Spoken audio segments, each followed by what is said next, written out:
ਵਾਹਿਗੁਰੂ ਜੀ ਕਾ ਖਾਲਸਾ ਸ੍ਰੀ ਵਾਹਿਗੁਰੂ ਜੀ ਕੀ ਫਤਿਹ। ਆ ਗੁਰੂ ਪਿਆਰਿਓ, ਗਿਆਨੀ ਸੰਤ ਸਿੰਘ ਜੀ ਮਸਕੀਨ ਜੀ ਦੇ ਪਾਸੋਂ ਕਥਾ ਨੂੰ ਸਰਵਣ ਕਰਦੇ ਹਾਂ ਜੀ, ਜਿਸ ਵਿੱਚ ਮਸਕੀਨ ਜੀ ਨੇ ਦੱਸਿਆ ਹੈ ਕਿ ਪਰਮਾਤਮਾ ਦੇ ਹੁਕਮ ਵਿੱਚ ਰਹਿਣ ਦੇ ਕੀ ਫਾਇਦੇ ਸਨ। ਜੇਕਰ ਸਾਨੂੰ ਦੁੱਖ ਵੀ ਆਉਂਦਾ ਹੈ ਤਾਂ ਵੀ ਪਰਮਾਤਮਾ ਦੇ ਹੁਕਮ 'ਚ ਰਹੀਏ, ਜੇ ਸੁੱਖ ਆਉਂਦਾ ਹੈ ਤਾਂ ਵੀ ਹੁਕਮ 'ਚ ਰਹੀਏ। ਇਸ ਨਾਲ ਸਾਡੀ ਜ਼ਿੰਦਗੀ ਵੀ ਸੁਖੀ ਸੁਖੀ ਬਤੀਤ ਹੋਵੇਗੀ। ਸੰਤ ਜੀ ਨੇ ਗੁਰਬਾਣੀ ਦੀ ਪੰਕਤੀਆਂ 'ਚ ਹਵਾਲਾ ਦੇ ਕੇ ਸਾਨੂੰ ਬਹੁਤ ਵਧੀਆ ਹੋਰ ਤਰੀਕੇ ਨਾਲ ਸਮਝਾਇਆ ਹੈ। आओ संत जी पासों कथा विच जानते हैं जी। तो होवा होवत सो जाने, प्रभ अपने का हुक्म पछाने। मैं करता ही नहीं, हो गया सो हो गया, हो रहा है, कीता नहीं जा रहा, मैं नहीं कर रहा। इतना कुछ जो ब्रह्मंड विच हो रहा है तू पिया करदा, ते जे ब्रह्मंड विच हो रहा है तो इस पिंड विच भी हो रहा है, तू नहीं कर रहा। तो मैं एक दफा फिर दोहरा रहा, ब्रह्मंड दे जो कुछ हो रहा है मेरी जिम्मेवारी नहीं, इस पिंड दे जो कुछ हो रहा है मेरी जिम्मेवारी नहीं। हो रहा है, कीता नहीं जा रहा। फिर मैं दुखी क्यों हाँ? क्योंकि मैं कहना मैं कीता, बस इस करके मैं दुखी हाँ। मैं कीता है तो हुण जो दुख आएगा, दुख भी मेरा, सुख आएगा, सुख भी मेरा, क्योंकि उहदे उत्ते मेरा मैं दी मोहर है। ते जद मैं ही नहीं तो फिर पता है मनुख की कहंदा है, धन गुरु अर्जन देव जी दे बोल, दुख नाही सब सुख ही है रे, हार नहीं सब जेते, बुरा नहीं सब भला ही है रे, एका एकी नेते। कौन कहंदा जगत दे कुछ बुरा है? कुछ भी बुरा नहीं, गुरु अर्जन देव। कौन कहंदा दुख है? कुछ भी दुख नहीं है। कौन कहंदा हार है? कुछ भी हार नहीं। अगर हार हो रही है जगत देश तो फिर परमात्मा दी हो रही है, तू कादी चिंता करदा है? कुछ भी नहीं है, कोई हार नहीं है। बुरा नहीं सब भला ही है रे, हार नहीं सब जेते। मैं एक दफा फिर अर्ज करा, सब तो बिखड़ी पौड़ी गुरु ग्रंथ साहब दे च यही है, जिथे विद्वान उलझदे ने, और अक्सर मैं भी उलझदियां, रस्ता नहीं लभदा। एक गल स्पष्ट करदे हैं दूसरी खड़ी हो जाती, दूजी स्पष्ट करदे हैं तीसरी खड़ी हो जाती। हाँ मैं कहे ना कोई, अगर मैं नहीं तो फिर दुख भी नहीं, अगर मैं नहीं तो फिर हार भी नहीं, बुरा नहीं सब भला ही है रे। कौन कहंदा बुरा होया? ठीक होया, ऐसा होना ही चाहिए सी, जैसा होना चाहिए सी वैसा होया, तो फिर बुरा कादा? जैसा मिलना ही चाहिए सी वैसा ही मिले तो फिर दुख कादा? दुख नहीं सब सुख ही है रे, हार नहीं सब जेते, बुरा नहीं सब भला ही है रे, एका एकी नेते। जद एक दी ही नीयत कम करी, एका एकी नेते, नेत नीयत, एक दी नीयत कम कर रही है, उसका नियम कम कर रहा है, उसकी सोचनी कम कर रही है, उसकी मर्यादा कम कर रही है, उसकी लीला कम कर रही है, उसे भी समझ कर रही है कम, एका एकी नेते। तो फिर दुख कादा? कोई दुख नहीं। जैसा मैनू मिलना चाहिए सी वैसा ही मिले, कोई दुख नहीं। जैसा मेरे नाल होना चाहिए सी वैसा ही होया है, कोई बुरा नहीं। बड़ी कीमती पंक्तियां ने जो मैं थोड़े सामने रखिया ने गुरु अर्जन देव जी दियां।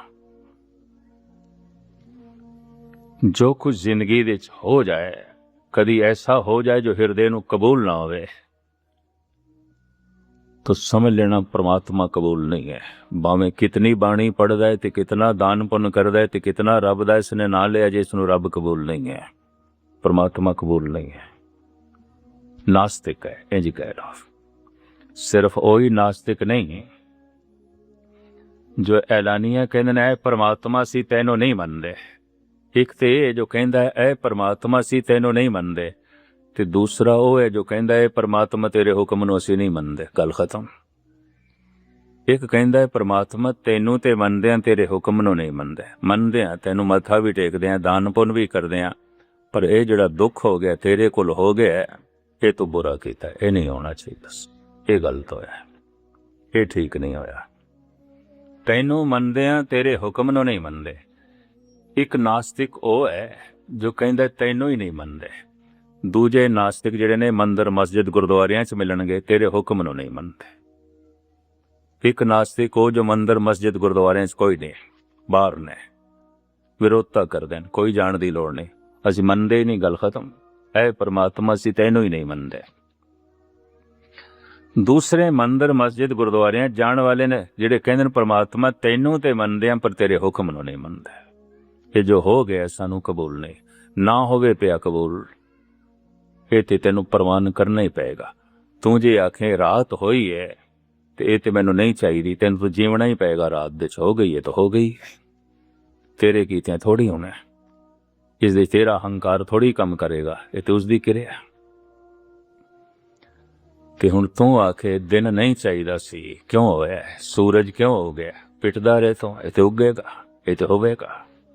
ਹੋ ਰਿਹਾ, ਕੀਤਾ ਨਹੀਂ ਜਾ ਰਿਹਾ। ਮੈਂ ਫਿਰ ਅਰਜ਼ ਕਰਾਂ, ਹੋ ਰਿਹਾ, ਕੀਤਾ ਨਹੀਂ ਜਾ ਰਿਹਾ।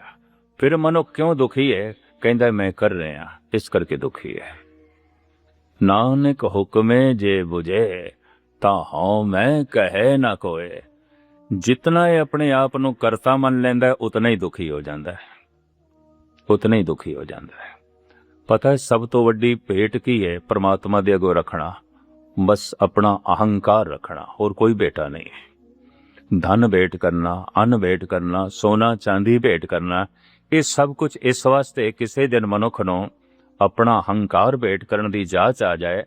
ਕਿਉਂਕਿ ਮਨੁੱਖ ਦਾ ਅਹੰਕਾਰ ਕਿਧਰੇ ਧਨ ਤੇ ਖੜਾ ਹੈ, ਸੋਨੇ ਤੇ ਖੜਾ ਹੈ, ਚਾਂਦੀ ਤੇ ਖੜਾ ਹੈ, ਪਦਾਰਥਾਂ ਤੇ ਖੜਾ ਹੈ। ਜਿਤਨੇ ਜ਼ਿਆਦਾ ਪਦਾਰਥ ਉਤਨਾ ਅਹੰਕਾਰ, तो मैं भेंट करदा, चलो थोड़ा जिहा अहंकार भेंट करदा। एक दिन सारा अहंकार भेंट कर देवे, भावें धन भेंट करे ना करे, अहंकार भेंट कर दे। इस वास्ते कबीर कहते माया तजी तो क्या भाया, जो मान तजा नहीं जाए। मान मुनि मुन वर गले, मान सबे को खाए। की होया तू इतना धन दा त्यागी होया? त्यागना तो अहंकार सी, बिन हो त्याग कहाँ को त्यागी। जितने तक अहंकार है तू कोसों दूर है। मैं तो बहुत कुछ ऐसा होवेगा जो तेरे मेरे दे अनुकूल नहीं होवेगा, जो जो तू चाहना है उस दे अनुकूल नहीं होवेगा। फिर उतो तू रोएगा, औखा होवेगा, दुखी होवेगा। हालांकि हुक्म लिख दुख सुख पाइए, अगर तू उसनू मन देव जी दस दिन दुख नहीं सब सुख ही है रे, हार नहीं सब जे थे। मैं किस तरह कह दिया जो तेरे हथों मैनू मिले है ते दुख है, मैं नहीं कहता। गुरु अर्जन देव जी इस दे एक छोटी जी गाथा इतिहासक मैनू चेते आई है, शायद स्पष्ट हो सके थोड़ा। बाबर जद हिंदुस्तान आया, गुलामां नू नाल लेके आया सी। गुलामा 500 गुलामां नू नाल लेके इसने हिंदुस्तान नू गुलाम बनाया।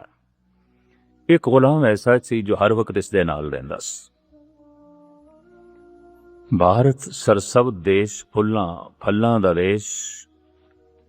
एक फल बाबर ने जंगल दे तोड़िया, एक दरखत तो। दरखत लदे होया सी फल नाल। फल उसने दिता है गुलाम नू जो नाल नौकर सी। उन्होंने आख्या देख ये किस तरह दा है। उन्हें चाकू नाल एक फाड़ी कटी दी, आख्या चक के देख कैसा है। उन्हें खा दी, आख्या बादशाह सलामत, बहुत मिठा है, बड़ा स्वादी है। अच्छा तो फाड़ी कट के मैनू दे। उन्हें दूसरी कट्टी ते आप दूसरी फाड़ी नू भी मूंह च पा गया गुलाम। बाबर नू नहीं दिती। बाबर कहंदा जिंदगी दे विच पहली दफा मैं देख रहा तू मेरे हुक्म दी अदूली कीती। ऐसा तो कदी नहीं होया, ऐसा तो कदी नहीं होया। बड़ी बड़ी मुसीबतां बड़े बड़े औखे समय जो मैं कहा तू पूरा कीता है, ते अज ते कोई ऐसी गल ही नहीं। मैं कहा ये फाड़ी मैनू दे, तू आप खा गया। अच्छा होर फाड़ी कट, तेनू माफ करदा मैं, कट मैनू दे। उन्हें कटी तीसरी फाड़ी, वो भी मूंह च पा गया। हुण एक ही फाड़ी बची है ते बाबर ने खो लई ते गालां भी कढ़ियां उस। आखिया हुण तू मेरे नाल रहण दे लायक नहीं रहा। देख लिया मैं तेन। अज तक तेरी वफादारी शायद धोखा सी। तू ते एक निक्के जिहा फल ते स्वाद देते ही बेईमान हो गए। मैं मंग रहा ते तू देंदा नहीं। इतना तेनू स्वादी लगे, इतना मिठा है, मेरे मंगण के बावजूद तू दे नहीं रहा। वो चौथी फाड़ी बाबर ने मुंह च पाई, कौड़ा जहर एकदम सुटिया उसने। कहने लगे, हैं तू ते कहंदा सी स्वादी है, रसदायक है, ते निरी जहर, कौड़ा। गुलाम कहंदे, बादशाह सलामत, तेरे हत्थां तो अज तक मैं बहुत मिठे फल छके ने, बहुत। मेरी आत्मा नहीं मनी ये फल कौड़ा सी ते मैं आखां कौड़ा है, क्योंकि तेरे हत्थां चो आया, तू दिता है, दिता तू सी, तू तोड़िया है। ते मैं हुण ये आखां कौड़ा है, इहदा मतलब है तेरे हत्थां ने मैनूं कौड़ा फल दिता है। ये मेरी आत्मा नहीं मनी, ये मेरी ज़मीर नहीं मनी। सैकड़े सुख मनुख नूं मिलदे ने, कतई परमात्मा दा धन्नवाद नहीं। कद किधरे दुख आ जांदा ते सैकड़े गिले, 100 तरह दे गिले। हज़ारां खुशियां मिलियां ने, कदी दिलों धन्नवाद नहीं। धन्नवाद उपरों उपर आउंदे ने, खुशियां दे सारे प्रोग्राम उपरों उपर आउंदे ने, कोई गुरु दी याद नहीं आउंदी। मैं ऐसा देखिया, सब मनोरंजन हुंदा है। खुशी दे समय दा सत्संग नहीं आउंदा, मनोरंजन आउंदा है। हाँ, दुख दे समय दा थोड़ा जिहा सत्संग जरूर आउंदा है। उस दे च मनुख दी अपनी लोड़ आउंदी है, प्रार्थना जरा गहरी करदा है, अरदास गहरी करदा है। सुख दे तैवें ही मनोरंजन आउंदा है, धन्नवाद नहीं आउंदा। हज़ारां सुख तैनूं मिले, तू धन्नवाद नहीं कीता। एक दुख आया ते गिले नाल भर गए। उसने जीवन दिता, जीवन लई सब कुछ दिता, कदी धन्नवाद नहीं। एक कद दुख आ गया, और गज़ब दी गल, एक कद दुख भी जेड़ा आया है वो भी तेरे कारण करके आया, परमात्मा करके नहीं। परमात्मा दुखवादी नहीं है, तेरे करके आया है। दुख दी जिम्मेवारी तेरी है। ये गल वखरी है कि तू परमात्मा नूं जिम्मेवार ठहरा रहे हैं। हाँ, परमात्मा दे नियम नूं तू जिम्मेवार ठुकरा सक। कारण नियम उसदा की है, तू बाजरा बीजा है तो बाजरा ही पैदा होवेगा। ते तू आखे मैं इतनी मेहनत की, खाद भी पाई, पानी भी दिता, बीज भी बोए, पर मैनू ते कणक चाहिदी सी। ये तू की कीता परमात्मा? ते परमात्मा ने कहना है, जे तेनू कणक चाहिदी सी तो फिर कणक बीज ला। तू बाजरा बीजे, बाजरा है। तो दुख बीजिया सी, मैं दुख पैदा कीता है, इहदे च मेरा कोई कसूर नहीं। हाँ, मेरी एक मर्यादा है, जेहा बीजे सो लुणे, कर्मा संदड़ा खेत, आप बीज आप ही खाए। ये मेरी मर्यादा है, ये मेरा नियम है। मैं इस नियम नूं नहीं तोड़दा। इस वास्ते दुख दी जिम्मेवारी मेरी नहीं, फिर भी मेरी इतनी जिम्मेवारी है कि मर्यादा। पर मर्यादा दी उल्लंघना ते तू की थी, नियम दी उल्लंघना ते तू की थी। और नियम दी उल्लंघना तू कर सकदा है, इस तरह दी खुल मैं तेनू दिती है। पर चूंकि खुल भी उसे दी दिती हुई है, तो जो है ब्रह्म ज्ञानी भगत कहते ने, खुल भी ते तेरी है ना, तो साडा की? साडा कुछ भी नहीं, कुछ भी नहीं, सब कुछ तो ही है, सब कुछ तो ही है। चंगा माड़ा बीज बोण दी खुल भी ते तेरी दिती हुई है ना, साडी अपनी ते नहीं है, तू दिती है। तो फिर सब कुछ तेरा ही है। मैं नाही प्रभ सब किछ तेरा, ईगे निर्गुण उगे सरगुण, केल करत विच स्वामी मेरा। तो मेरे तरह सब कुछ हो रहा है, नियमबद्ध हो रहा है, लीला खेल तमाशे दे रूप में हो रहा है, पर समझ पूर्वक हो रहा है। समझ पूर्वक इस वास्ते हो रहा है कि तू हुण बाजरा बो देवें ते आखे हुण समझ पूर्वक नहीं है परमात्मा दी मर्यादा, फिर ते तू जो कुछ चाहया कणक हो जाएगी। फिर तो तू किकर बीजे ते अंब लग जाणगे। फिर ते हंडे उन कताएं दा पैंदा लोड़े, पट तो उन कतेगा ते रेशम तेनू मिल जाएगा, मिल जाएगा। अगर नियम नहीं है, नियम है और नियम दे समझ है, पर नियम बोझ नहीं है, नियम दे लीला है। ਇਹ ਉਸ ਦਾ ਤਮਾਸ਼ਾ ਹੈ, ਉਸ ਦਾ ਖੇਲ ਹੈ। ਆਖਿਰ ਖੇਲ ਦੇ ਤੇ ਕੁਝ ਨਿਯਮ ਹੁੰਦਾ ਹੈ। ਇਸ ਵਾਸਤੇ ਸਾਹਿਬ ਕਹਿੰਦੇ ਨੇ, ਲਿਖੇ ਹੋਏ ਹੁਕਮ ਦੇ ਮੁਤਾਬਕ, ਉਸ ਦੀ ਮਰਿਆਦਾ ਦੇ ਮੁਤਾਬਕ ਮਨੁੱਖ ਦੁੱਖ ਭੋਗਦਾ ਹੈ, ਸੁਖ ਭੋਗਦਾ ਹੈ। ਹੁਕਮ ਲਿਖ ਦੁੱਖ ਸੁਖ ਪਾਈਏ। ਠੋਕਣਾ ਕਰਨਗੇ ਇਹ ਤੇ ਫਿਰ ਰੋਣਗੇ ਪਿੱਟਣਗੇ। तो फिर की कीता? युधिष्ठिर ਨੂੰ ਕਹਿੰਦੇ ਤੂੰ ਬੋਲ। ਅਸ਼ਵਥਾਮਾ ਮਰ ਗਏ। ਤੇ ਅਸ਼ਵਥਾਮਾ ਐਸਾ ਯੋਧਾ ਸੀ, ਸੈਕੜਿਆਂ ਤੇ ਭਾਰੂ ਸੀ। ਉਸ ਜ਼ਮਾਨੇ ਜ਼ਮੀਨੀ ਲੜਾਈ, ਹੱਥ ਦੀ ਲੜਾਈ, ਸ਼ਸਤਰਾਂ ਦੀ ਲੜਾਈ, ਹੱਥ ਦੇ ਸ਼ਸਤਰਾਂ ਦੀ ਲੜਾਈ, ਇਸ ਸੈਕੜਿਆਂ ਤੇ ਭਾਰੂ ਸੀ। ਇਸ ਦੇ ਨਾਮ ਤੋਂ ਸੈਨਿਕ ਕੰਮਦੇ ਸਨ, ਜ਼ਮੀਨ ਕੰਮਦੀ ਸੀ। ਅਸ਼ਵਥਾਮਾ ਯੁਧਿਸ਼ਠਿਰ ਕੋਲੋਂ ਕਿਉਂ ਬੁਲਵਾਉਣਾ ਚਾਹੁੰਦੇ ਨੇ ਸ੍ਰੀ ਕ੍ਰਿਸ਼ਨ? ਇਸ ਵਾਸਤੇ ਕਿ ਆਮ ਮਸ਼ਹੂਰ ਸੀ, ਕੁਛ ਵੀ ਹੋਵੇ ਯੁਧਿਸ਼ਠਿਰ ਝੂਠ ਨਹੀਂ ਬੋਲਦਾ। ਇਹਨੂੰ ਧਰਮ ਪੁੱਤਰ ਕਹਿੰਦੇ ਸਨ, ਝੂਠ ਨਹੀਂ ਬੋਲਦਾ।